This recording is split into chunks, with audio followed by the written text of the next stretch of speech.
Okay, let's unpack this. Imagine this scenario. You've spent a lifetime working, saving, building something for your future, maybe for your family. You get to an age where, you might need a bit of help managing things. So you turn to someone you trust completely, maybe your own child, a really close friend, or a caregiver who seems devoted. Right, someone in that inner circle. Exactly. Yeah. And then maybe slowly, maybe subtly, that trust gets violated. Your money starts disappearing. Yeah. Not to some scammer miles away, but to the very person you were leaning on. That profound betrayal, that kind of theft by trust, that's really the heartbreaking core of what we're diving into today. Financial abuse targeting older adults right here in the U.S. And specifically when the perpetrators are adult children or other people the victim deeply trusts. Yes. It's this hidden crisis, really, that just devastates families. It leaves victims not just financially ruined, but, emotionally shattered. When the person exploiting you is someone you love, well, the damage runs incredibly deep. The scale of this problem is, frankly, staggering. And the fact that it's so often carried out by those closest to the victim, that's a painful truth we really need to confront. Just look at the numbers our sources lay out. Yeah, the numbers are pretty shocking. An AARP report estimates older Americans lose something like $28.3 billion each year to this kind of financial exploitation. Billion. With a B. 28.3 billion. And here's where it gets even more disturbing and really relevant to our focus today. That same AARP report, it found that a massive 72% of those losses. 72%. Yeah, 72%, which adds up to an estimated $20.3 billion annually, is stolen by someone the victim knows. Wow. Think about that. The vast majority of the billions lost isn't going to, abstract criminals overseas. It's people within the victim's own orbit.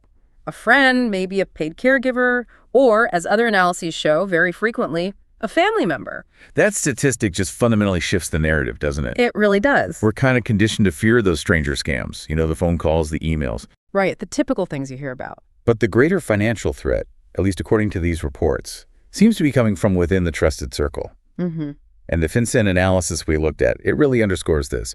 They analyzed suspicious activity reports, the ones banks file. SARS, yeah. Bank Secrecy Act filings. Right. They found that adult children are the most frequently identified perpetrators of elder theft in those reports. Wow. Accounting for 40% of cases where a specific perpetrator was actually named. 40% of identified theft cases pointing directly to adult children. It just highlights that this isn't some rare, unusual thing. It's a pervasive issue happening in homes and families all across the country. Okay. So our mission in this deep dive, then, is to use the comprehensive sources we've got, reports from AARP, that FinCEN analysis, insights from groups like the National Center for Elder Abuse, Myers and Stauffer's Forensic Accounting View, legal perspectives from Stone Salas, Hendershot Cowart. It's a good range of sources. Use all that to kind of pull back the curtain on this crisis. We want to explore the true scope of the problem, dig into who these perpetrators are, and the specific ways they exploit their victims. Arm you, the listener, with the warning signs to look for.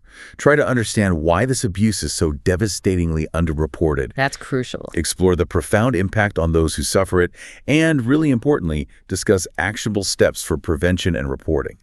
Our goal is to make you well-informed and equipped to recognize and hopefully address this critical issue impacting vulnerable adults and their families. It's really about moving beyond just a general awareness of elder fraud to understanding the specific insidious nature of exploitation by those who've earned or maybe just been given trust. This deep dive is meant to be a guide, really, for understanding, recognizing, and ultimately helping to prevent this specific kind of abuse. Okay, let's start by really trying to get our heads around the scale of the problem and why it's so often hidden. We mentioned AARP's $28.3 billion figure. But other sources, like Stone Salas citing the National Council on Aging, they give even higher estimates, sometimes over $35 billion, maybe even $36.5 billion a year. That's right. The estimates do vary, but they're all enormous. And FinCEN's analysis of those bank reports, the BSA filings, identified $27 billion in EFE-related suspicious activity reported just over a specific multi-year period. These aren't small amounts. We're talking tens of billions of dollars being siphoned away from seniors every single year. And what's critically important to understand, I think, is that even these huge figures, They're widely considered to be just a fraction of the true losses. Right. The consensus among pretty much all the sources is that this is a vastly, almost tragically underreported crime. How underreported are we talking about here? Like, what do the numbers say? The numbers are, they're stunning, really, that AARP report. It found that out of the estimated $28.3 billion lost, only $7.8 billion is actually reported to authorities. Only 7.8 out of 28.3. Yeah, which means a staggering $20.5 billion in losses just vanish. They disappear into the shadows each year, never making it into official statistics or, investigations. 20.5 billion unreported Annually. from just one estimate. That's mind-boggling. It is. And the AARP report, it drills down even further based on who the perpetrator is, right? And it reveals this really chilling difference in reporting rates. That's right. For victims abused by someone they know, that 72% group we talked about, the reporting rate is incredibly low. AARP found 87.5% of them never report the abuse. 87.5% never report it when it's someone they know? Never report it. Compare that to stranger-perpetrated EFE, where it's still bad, but maybe closer to 1/3 of victims don't report. The difference is stark. Wow. That 87.5% figure, that's crucial, isn't it? Yeah. It means for every one case of exploitation by a trusted person that actually comes to light, there could be, nearly 7 similar cases that stay hidden? Exactly. And the National Center for Elder Abuse, which was cited by both Stone Salis and Myers and Stauffer, paints an even starker picture for financial abuse specifically. They suggest that only 1 in 44 cases is ever reported. 1 in 44. 1 in 44. If that estimate is anywhere close to accurate, the true annual loss could be, hundreds of billions, not tens of billions. It just makes the problem exponentially larger than even the reported numbers suggest. So why? Why is this happening? Why are victims so reluctant to report, especially when the abuser is someone close, someone they know and maybe even love?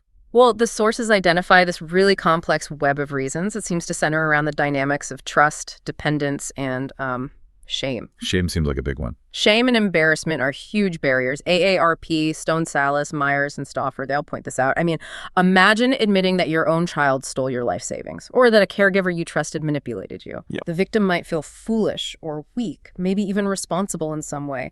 And the thought of revealing that to the outside world, to the police, or even just other family members, it can feel unbearable. And then there's that powerful element of loyalty, maybe independence. And a shot Coward points out, adult children are often involved in managing finances because the parent needs help, right? Maybe due to age or illness or cognitive decline. Exactly. The older adult might rely on the abuser for care, for transportation, for social connection, maybe even for basic necessities.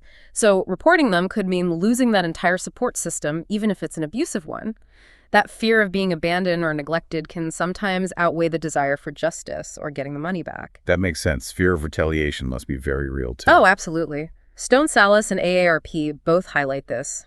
The victor's fear that reporting a family member or caregiver could lead to threats, or the withdrawal of care, or maybe being forced into a nursing home against their will. Right. The abuser might even explicitly use those threats to maintain control and keep the victim quiet.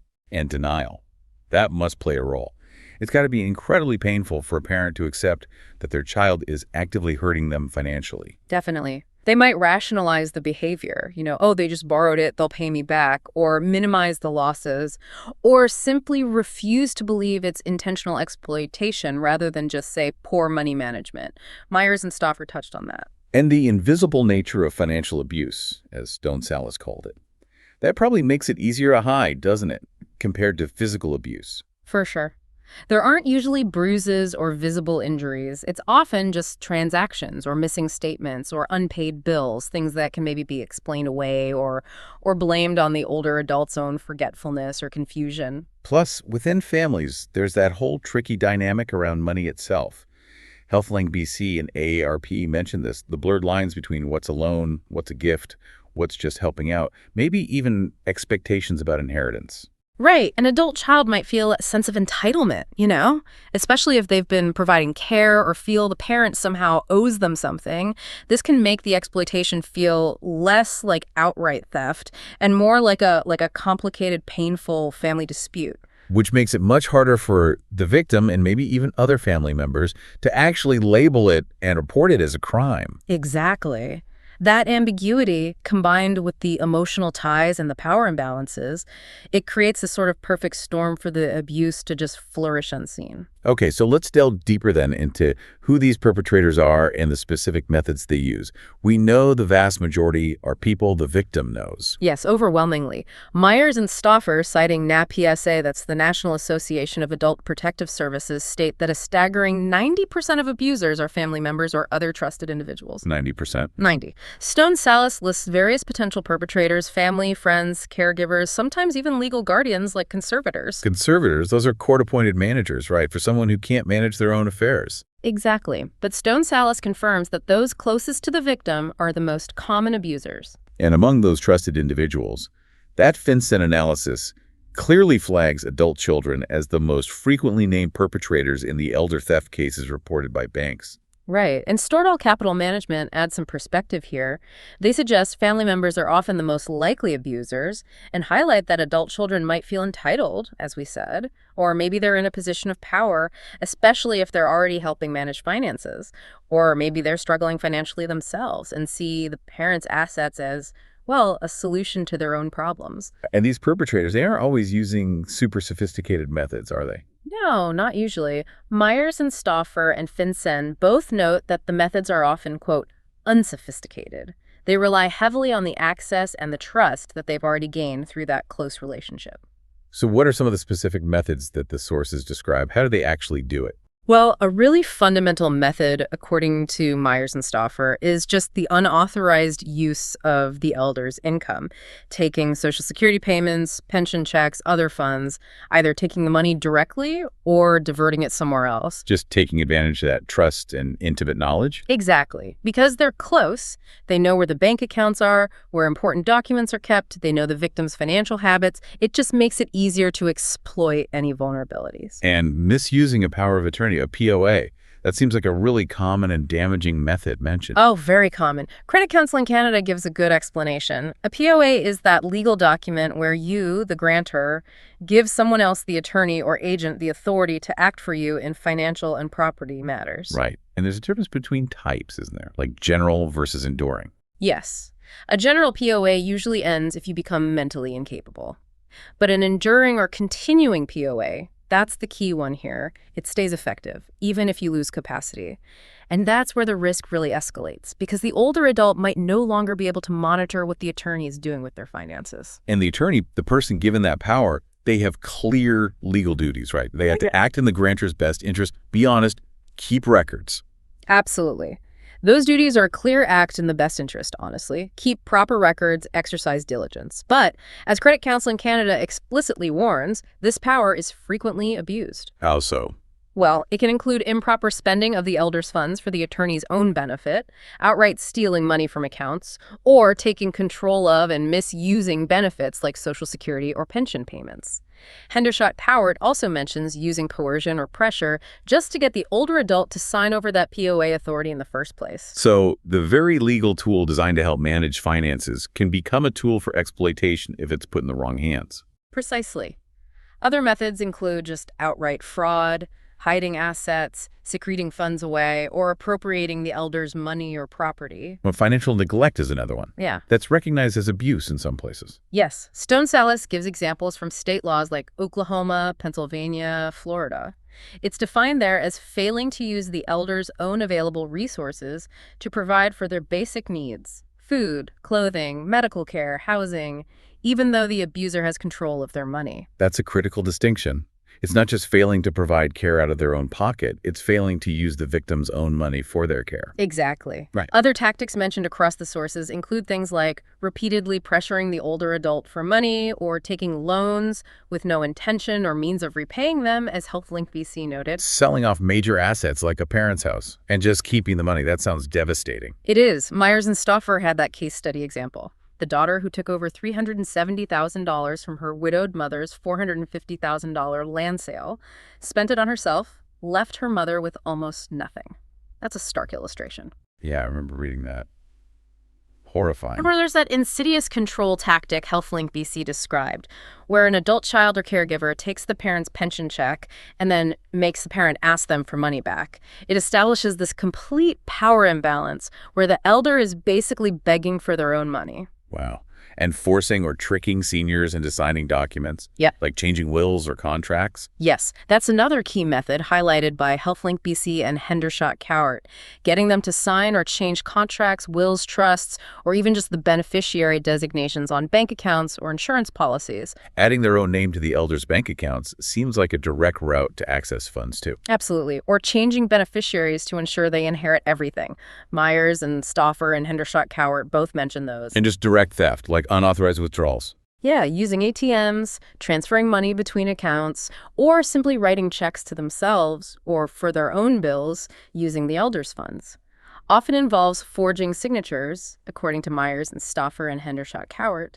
Taking valuables like jewelry or art is also cited. Coercion and threats often seem to be part of the picture as well. Very much so. Stone-Salis notes caregivers might threaten to abandon the elder or provide really poor care if they don't get access to money or assets.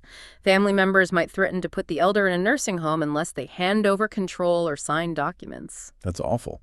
And HealthLink BC confirms that lies, threats, intimidation, they're frequently intertwined with the financial abuse itself, adding this layer of emotional distress. And what about newer technologies, like money transfer apps? Yes, abusers are definitely using those too. Myers and Stauffer and Hendershot-Cowart documented the use of apps like Venmo, Zelle, and others for unauthorized transactions. It can happen really quickly and sometimes leaves less of a traditional paper trail. That case study from Myers and Stauffer about the romance scam, where the victim lost over $37,000 through multiple payment apps to a fake partner. That shows how vulnerable people, especially with cognitive issues, can be manipulated using these tools. Exactly. And that manipulation can come from a stranger online or even potentially someone known who creates a fake persona to exploit them. What about other assets, like investments or retirement accounts? Selling off investment portfolios, liquidating retirement accounts, or using the elder's money to buy big assets like cars or even property for themselves. Those are other methods of asset depletion noted by Myers and Stauffer. They also specifically mentioned looking for spiked expenses. Spiked expenses? Yeah, a sudden noticeable jump in spending from the elder's accounts right after a caregiver or family member gets involved in managing their finances. That can be a huge red flag that funds are being diverted. Okay, so these methods cover a really wide spectrum, don't they? From outright criminal acts like forgery to much more subtle manipulation of relationships and legal tools like that power of attorney. Given this variety, what are the clear, actionable signs that you, the listener, should be looking for in the older adults in your life? Recognizing the signs is absolutely critical. It's maybe the most important takeaway for listeners because, as we've discussed, the victim themselves is often unable or unwilling to report it. So vigilance from others, family, friends, neighbors, bank tellers, doctors, it's essential. And the sources provide really extensive lists of warning signs to watch out for. The sudden, unexplained change in the older person's financial situation seems like the most obvious starting point. Definitely. This could show up as unpaid bills suddenly piling up when they've always been meticulous about paying on time, or seeing large, unexplained withdrawals from their bank accounts. If someone who was always financially stable suddenly seems to be struggling, that really warrants a closer look. Stordahl and Myers and Stauffer both emphasize this. Right, and unusual activity in bank accounts specifically. Yes, that's a primary indicator. Things like frequent withdrawals of cash, especially large amounts, or maybe ATM usage by an older adult who, doesn't typically use ATMs. Myers and Stauffer highlighted those. Also, frequent or unexplained transfers between accounts, sudden non-sufficient fund notices when they should have money, or closing out CDs or other accounts early and incurring penalties. Why would they do that unless pressured or the money was needed elsewhere? Uncharacteristic attempts to wire large sums should also raise alarms. What about signatures? Suspicious signatures on checks or documents or clear forgery are definite signs according to Myers and Stauffer.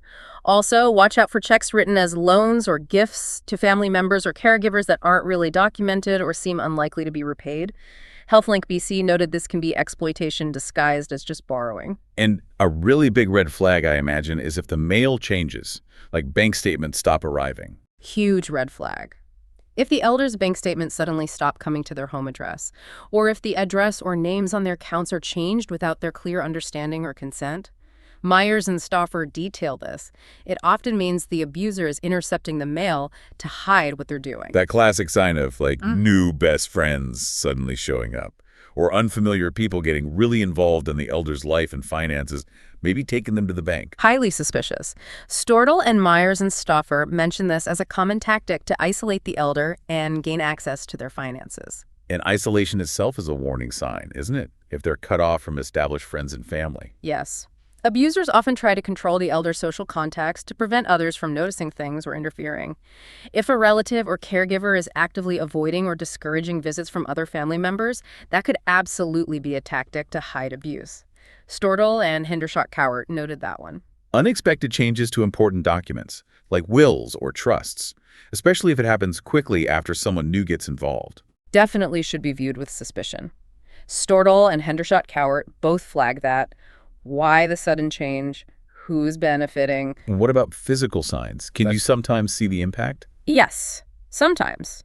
Signs of neglect, like a lack of basic necessities, maybe not enough food in the house, inappropriate clothing for the weather, or necessary medical care being missed, especially when you know the older person should have enough money for these things. That's a form of financial abuse, that financial neglect we talked about, and it's a visible sign that their funds aren't being used for their well-being. Stortell highlighted this. And just observing the older person's behavior, their emotional state. Crucial.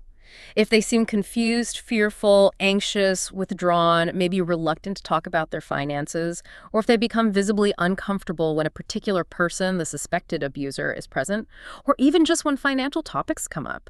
These can be strong indicators of distress, potential coercion, or shame. Myers and Stauffer talked about this. What about gifts, like the elder giving expensive gifts?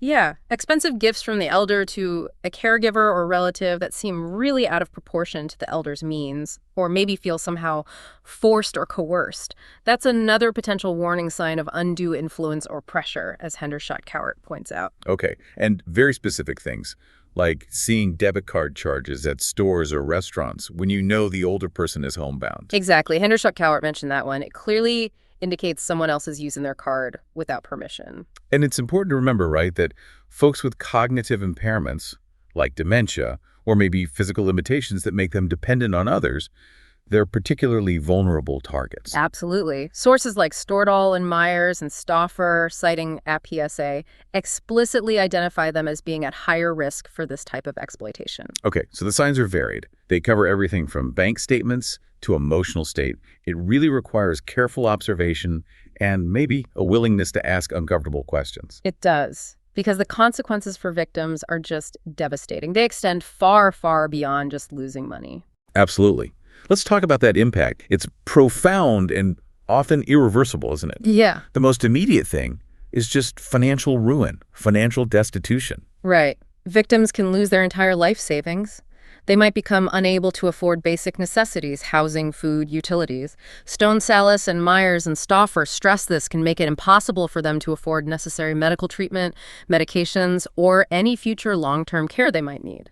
And unlike younger victims of financial crime who might have decades to try and rebuild, older adults, often on fixed incomes or relying on savings, they have little to no ability to recover financially. The loss is permanent. It's life-altering. That's a crucial point Stone Salas made. Yeah. This can even force them onto government assistance, right? It can. Myers and Stauffer cited NetPSA data saying that almost 1 in 10 financial abuse victims end up having to rely on Medicaid because their own resources have been stolen. It really highlights the societal cost of this seemingly private crime. And the emotional and psychological toll must be immense. Oh, it's huge. The loss of trust, especially when you're betrayed by a loved one, that's deeply damaging. Victims often suffer from intense feelings of shame, guilt, anger, self-doubt, worthlessness. Myers and Stauffer and Stone Salas describe this vividly. They might blame themselves for being fooled or for trusting the wrong person. And HealthLink BC noted that the constant stress, the lies, the threats, the intimidation that often go along with the financial abuse, that inflicts severe emotional damage too. It does, and that emotional distress has real physical health consequences. Being unable to afford proper nutrition or safe housing or necessary medications because the funds were stolen, that directly harms their physical health. Myers and Stauffer even cited research indicating that abused seniors are 3 times more likely to die within a few years than seniors who haven't been abused. 3 times more likely to die. It's staggering. Yeah. It is. Furthermore, elder abuse victims are 4 times more likely to end up needing nursing home placement, often because the abuse has stripped them of the resources needed for in-home care, or maybe just because the stress and the loss have accelerated their physical or cognitive decline. That's according to NAPSA data referenced by Myers and Stauffer. And the abuse itself, it rarely just stops on its own, does it? It can escalate. That's a serious concern. HealthLink BC warns that financial abuse can, and sometimes does, escalate to other forms of abuse, including physical abuse or severe neglect. So the consequences, they're not just financial. They really encompass physical health, mental well-being, independence, security, dignity, even lifespan. It truly robs victims of so much in their later years. Given this severe impact, what can actually be done, both to try and prevent this from happening in the first place and to report it if it is suspected? Okay, prevention is definitely the first line of defense. And while, look, no method is completely foolproof against a determined abuser, especially someone trusted, there are important steps older adults and their families can take. We can draw advice from sources like the FDIC, Myers and Stauffer, HealthLink BC, Stordahl. Planning ahead seems crucial. Absolutely. Thinking ahead about how you'll manage your finances if your health changes, and carefully choosing and appointing a trusted individual before you desperately need one is vital. But that planning has to include really understanding the tools involved, right? Like that power of attorney we discussed. Yes. Credit Counseling Canada really stresses this. Understand what a POA grants before you sign it. Know your rights. Appointing an attorney shares authority. It doesn't mean you give up all control if you're still capable. Understand their duties and know you have the right to cancel a POA if you suspect misuse, assuming you still have the mental capacity to make that decision. Setting up automatic payments for essential bills, like utilities or insurance. That seems like a practical tip from HealthLink BC. It is. It can help ensure those critical things are covered even if you face health challenges, or if someone else, unfortunately, gains access to your main accounts. Another practical tip from HealthLink BC: if you do lend money to family or friends, write down the details, who, how much, when, create a record. It won't stop abuse by itself, but it can help clarify intent later and track where money went. Okay, and for big financial decisions, things involving property or large sums of money. Never rush those. Get all the details in writing. And seek a second opinion from someone independent, a lawyer you trust, a financial advisor, maybe a notary or a community advocate. HealthLink BC and the FDIC both emphasize understanding every single document you sign completely. Exploiters often pressure victims to act fast before they can think clearly or talk to anyone else. What about just everyday habits, things people can do routinely? Those matter too. Shredding sensitive documents, receipts, old statements, credit card offers before throwing them out can prevent information theft. Myers and Stauffer recommend keeping things like your checkbook and current bank statements in a secure place, especially when you have guests or workers in your home. Regularly reviewing your credit report seems like good advice too. Yeah, that helps you spot any unknown accounts that might have been opened in your name without your knowledge. And being cautious about sharing personal or financial info over the phone or online? Extremely cautious, even if the caller or email seems legitimate, unless you initiated the contact and you absolutely trust the recipient. That's standard scam prevention advice from the FDIC, but it applies just as much to trusted individuals who might try to trick you into revealing information they shouldn't have. Right, because while our focus today is on known perpetrators, older adults are still targets for all those external scams too. Exactly. Being aware of the common scams, sweepstakes, needing fees, government impersonators, tech support scams, romance scams, investment fraud, fake charities, dodgy home repair offers, veteran-targeted scams, remaining vigilant about those is part of overall financial safety. The FDIC lists many of these. Building a relationship with your banker, how can that help? It can be incredibly helpful. Myers and Stauffer and the FDIC both suggest this. If your banker knows you and your typical financial activity, they're much more likely to spot transactions that seem unusual or suspicious for you, and they might flag it or ask questions. What about hiring help, like caregivers? Check their references and credentials thoroughly. Don't just take their word for it. And never give hired help access to your financial information, account numbers, passwords, social security number. Myers and Stauffer also suggest paying for services with credit cards when possible, rather than cash, because it creates a clearer paper trail that's easier to track. And trusting your gut instincts, that sounds important. Hugely important. Myers and Stauffer emphasize this. Exploiters, whether they're family members or strangers, can be very charming, very manipulative, sometimes forceful. If something feels wrong, even if you can't quite put your finger on why, pay attention to that feeling. Know that you have the right to say no to financial requests, and you absolutely have the right not to be threatened or intimidated by anyone, no matter who they are. Openly discussing financial plans and wishes with trusted family members before a crisis hits. Stortle mentioned that could be preventative. Yes. Establishing that transparency and managing expectations early on can potentially head off some issues. And related to that, some financial firms now offer the option to add a trusted contact to your accounts. Stortle Capital Management highlighted this feature. It means you designate someone the firm can notify if they suspect financial exploitation is happening to you. It's an extra layer of potential oversight. Okay, so prevention is key.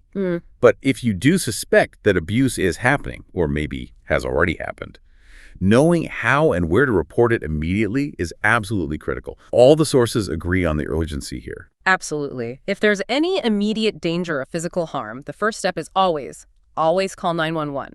That's consistent advice from AARP, Stortle, HealthLink BC.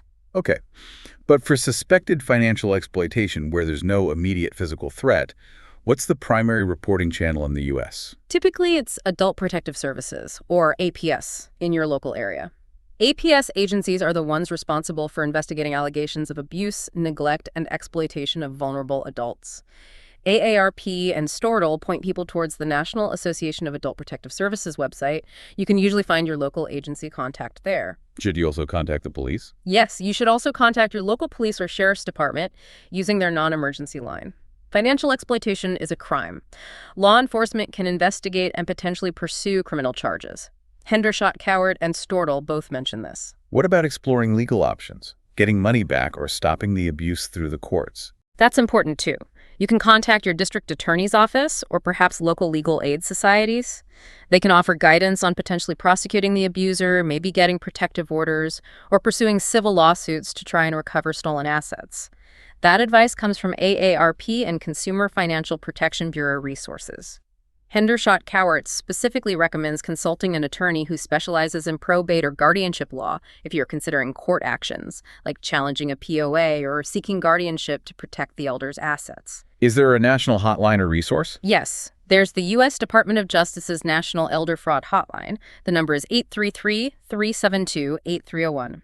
AARP and Stortle both mention this hotline as a good place to start. They can provide guidance on reporting procedures and help connect you with local resources and support services. What if the abuse is happening in a facility like a nursing home or assisted living? In that case, the right place to contact is the state's Long-Term Care Ombudsman program. They specifically advocate for the rights and safety of residents in those facilities.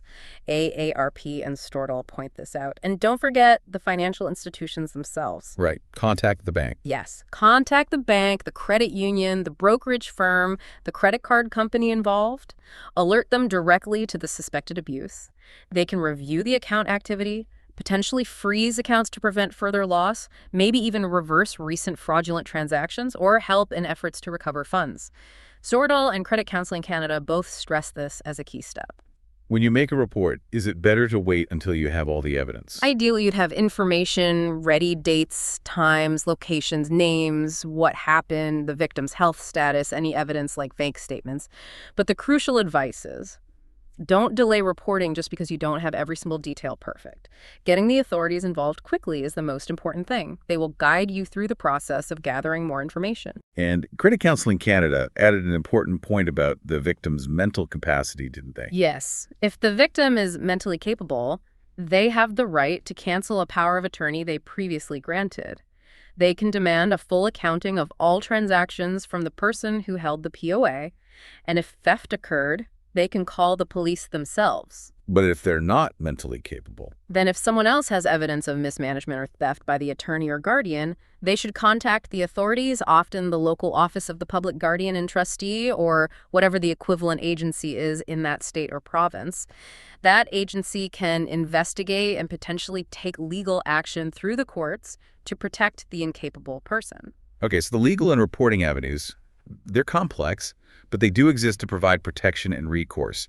Just emphasizes the need to take action when abuse is suspected. Exactly. And to really bring home the methods and the impact, those case studies included in the sources are incredibly powerful, I think. Yeah, the Myers and Stauffer forensic accounting cases offer these really chillingly specific examples, like the case of the 91-year-old blind woman. Her son took over $150,000 from her after she briefly lived with him before going into a nursing home. Right, and the spending was documented, wasn't it? It was improvements to his own business, a new refrigerator, thousands spent on Amazon, Instacart, supplements. He even paid nearly $20,000 in removing expenses, including writing a $6,000 check to his own daughter from his mother's funds, and then eventually just closed her account and took the remaining $150,000. It just highlights how that direct access through proximity and the dependence created by her needs can lead to really extensive theft, even with seemingly minor purchases just adding up over time. Yeah, it shows it's not always one huge withdrawal. It can be this pattern of just draining funds, maybe justified by the abuser as helping or managing. And that other devastating example from Myers and Stauffer, the daughter who exploited her widowed mother after her land was sold. From the $450,000 proceeds, the daughter took over $370,000. Just took it. Yeah. Spending lavishly on herself, paying her own credit cards, transferring huge sums to accounts the forensic accountants couldn't even trace, leaving her mother with only $333 in her bank accounts. That's just outright theft on a massive scale, facilitated by controlling that major financial event, the land sale. These cases really underscore that emotional layer, too. A widowed mother, a blind, elderly woman, people who are particularly vulnerable and maybe more reliant on their children. Exactly. And the lottery scam example, also from Myers and Stauffer, shows how cognitive impairment can be specifically targeted. Remember the man with a history of being scammed? Right. Despite having only disability income, he was manipulated into sending over $180,000 via cashier's checks to supposed friends who promised him a $30 million return. Right. While that might have been stranger-perpetrated, the exploitation relies on the same vulnerability diminished capacity. Precisely. And the romance scam they documented, where someone lost over $37,000 through multiple money transfer apps to a fake romantic interest. That shows how exploiters leverage emotional needs and use modern technology like those apps to facilitate theft. And that method could be used by strangers, or even by someone known who creates a fake online persona to manipulate the elder they're supposed to be caring for. Even that inmate financial exploitation case from Myers and Stauffer is illustrative, isn't it? The cognitively impaired inmate exploited by other inmates, getting him to send thousands via checks to their families. Yeah, and he had no memory of writing the checks. It just highlights again how exploiters specifically prey on individuals with diminished capacity, regardless of the setting. And finally, just seeing those visual examples Myers and Stauffer provided of suspicious bank activity from their audits. Right, those patterns, like multiple transactions for the exact same small amount on the same day. Or frequent purchases at stores often used to buy gift cards, which is a common way for abusers to get untraceable cash.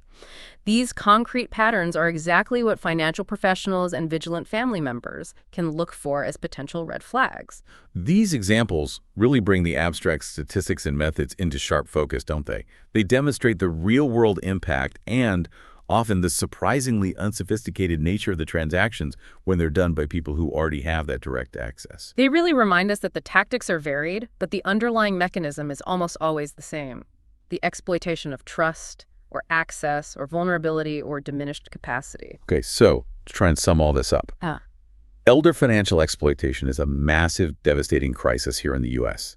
It causes billions, likely tens of billions, in losses every year. Crucially, the vast majority of this abuse, measured in those tens of billions, is perpetrated not by strangers, but by people the victim knows and trusts, most frequently identified in theft reports as adult children. Right. This abuse is also vastly underreported. Why? Because of a complex mix of shame, fear, dependence, denial, and just the subtle nature of the crime when it happens within family dynamic. Yeah, all those factors we discuss. Perpetrators use all sorts of methods, misusing legal tools like power of attorney, direct theft, financial neglect, manipulation, coercion. A whole range. Recognizing the warning signs from unusual bank activity to changes in the elder's behavior or isolation is vital, as is taking proactive steps for financial planning and security beforehand. Prevention is key. And most importantly, knowing how and where to report suspected abuse, whether it's to adult protective services, law enforcement, financial institutions, or those hotlines, is crucial because timely intervention can potentially limit the damage and maybe seek some justice. I think the key takeaway, really, from looking across all these sources is that protecting older adults from this specific kind of financial abuse, Right. it's not solely the responsibility of the potential victim. It just can't be. It requires collective vigilance. It's a responsibility shared by older individuals themselves in their planning, by families in establishing transparency and boundaries, by financial institutions in identifying suspicious patterns, and by the legal and social services systems who have to investigate and intervene when necessary. It truly takes a community effort to safeguard our vulnerable citizens from those who would betray their trust for financial gain. Absolutely. And it really leaves us with a challenging but I think necessary question to consider, both individually and maybe as a society. Given that 90% of abusers are family members or trusted others, and that adult children are the most frequently identified perpetrators in theft cases, how can families proactively navigate that really complex intersection of caregiving needs, potential financial pressures on the caregivers, and the deep bonds of trust to prevent these situations from ever starting? That's the million-dollar question, isn't it? Yeah. What kinds of open conversations about money, about expectations, about vulnerabilities? What needs to happen early, maybe long before a crisis ever arises? And what role should ongoing financial literacy and proactive planning, not just for yourself, but maybe in helping guide those you care about, play in building resilience against this really insidious form of abuse? It forces us to think about the potential for vulnerability at every stage of life, really, and even within our most intimate relationships, and how we can maybe build stronger systems of communication and oversight within families themselves without destroying trust. Think about the specific warning signs we discussed, the prevention strategies. Do any of these resonate with situations involving the older adults you know or care about? Are there conversations you might need to initiate, documents you should probably understand better, or maybe just people you need to discreetly check in on? This is a critical issue impacting families all across the country, and awareness, followed by thoughtful action, really is the essential first step towards prevention and protection. Indeed. Be vigilant, stay informed, and most importantly, please don't hesitate to speak up and act if you suspect something is wrong.